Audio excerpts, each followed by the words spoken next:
Do you love the taste? Worldwide, they gon' get a taste.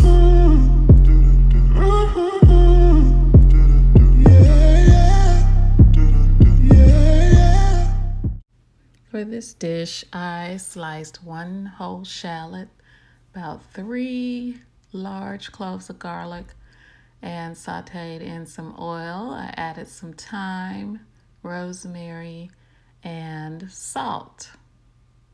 Then I added a can of tomatoes and let that cook for a bit. Some tomato paste, like a tablespoon of tomato paste, and maybe 2 to 3 tablespoons of a good red wine. Any red wine that you have that you would drink is fine.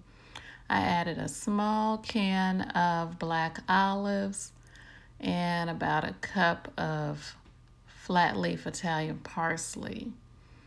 And I roasted some cauliflower and carrots in the oven, and when they were ready, just stirred them in, and that's the whole dish. And you could use different vegetables if you like.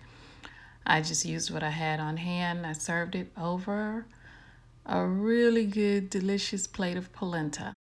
I highly recommend finishing it off with a drizzle of a really good quality olive oil.